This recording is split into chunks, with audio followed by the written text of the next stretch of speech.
Hello, everyone. Dr. Brian Scott with you. We're back again as we are concluding this week. I wanted to get a couple more podcasts ready for you. This is Insight to the End Times, as you probably can see on the screen in just a moment. Beside me, we're looking at where we are in God's timetable. We've been talking about where we are on God's timetable for about well over 1.5 years. We're probably into our 21st month or so on this. And we've been sharing a lot of podcasts with you, and we have been looking at a lot of verses. We've been looking at a lot of time sequences from the scriptures, and we've been looking at a lot of world events that are showing how close we are to the end as we continue to move towards the end of this age that we're living in. And I've got some really good news for you.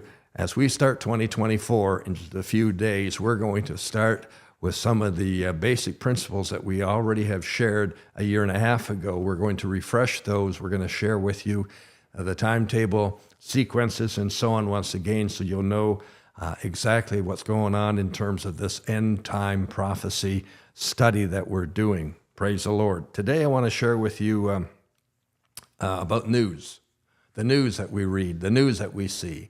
And can we believe it? Do we believe it? Maybe you're still a believer. I'm a little bit past that point. I don't know what to believe when I see the news or hear the news, because it seems to be just all over the map.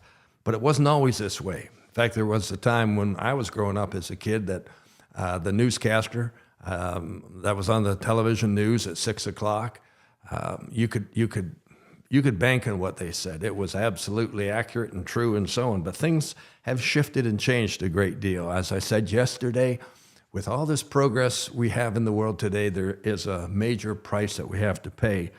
I want to give you an illustration to point out some of the issues we're having with is it true or not true?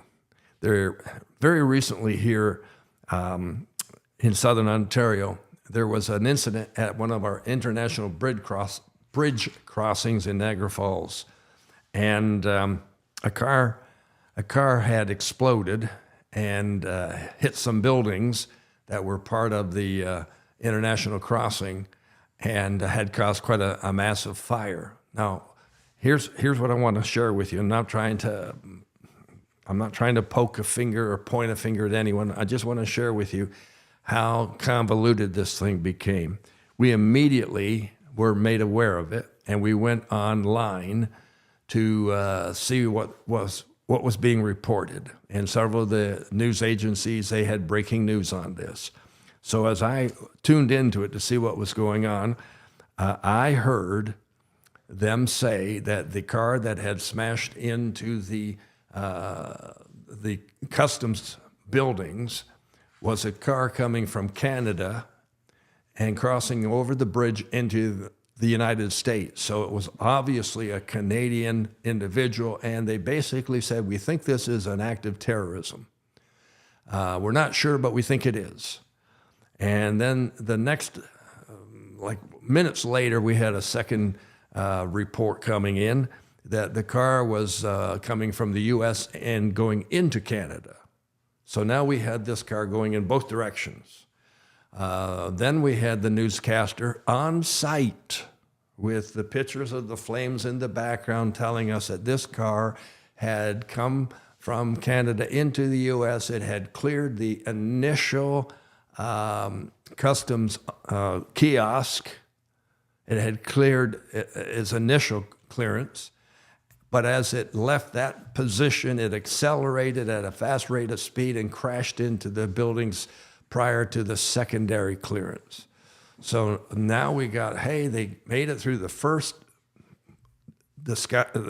inspection, and they obviously accelerated purposely and crashed into the buildings on the second. And more stories came forward. So we're not sure what's going on here. Where did it occur? How did it occur? What's happening? But we're advised all 4 international bridges in that region are shut down. The Buffalo International Airport is shut down. We got police everywhere because it could be really a serious attack, and they're starting to talk in terms of 9/11 type of issues and so on. Well, later on, just maybe an hour, maybe not even that long, they started to, internet postings started to appear of phone videos of a vehicle on a secondary road adjacent to the U.S. side of customs, but not in the customs area, having accelerated on an adjacent street. It went airborne and it hit some of the buildings and a fire ensued. So it had nothing to do with the bridge crossing at that point. What I'm getting at is this. We had on-site reporters. We had news anchors. We had them sharing all of this stuff. They went through a sequence by sequence by sequence of this thing, all involving stuff that never happened. And it was a couple, maybe a week and a half or so, we learned that it was an older couple, well-established people in the Niagara Falls, Buffalo region. They were on their way to the bridge to cross over into Canada to go to Toronto. They were going to a special presentation. It was a night out for them. It appears that it was a medical condition that occurred where the foot on the accelerator was pressed to the floor. The car went it was tragic loss of life, but it had nothing to do with all the stuff that was reported. My point is simply this, and I know I've belabored this maybe too long, but who do we believe? And why can't they get the news straight? And why do they give us so much stuff that doesn't end up being true? The point we're getting at is, who do we believe anymore? Really, shootings will occur. They may involve blacks and whites.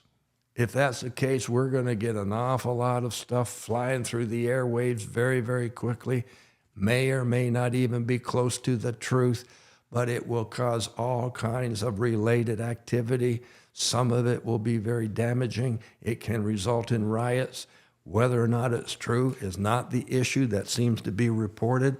It doesn't seem to make any difference anymore. It's just we want to create a narrative that is going to fulfill our breaking news report. And I know that sounds very negative, but I think we all have to agree that the real truth of a situation always comes out later, and it's nowhere close to what we've been told all along.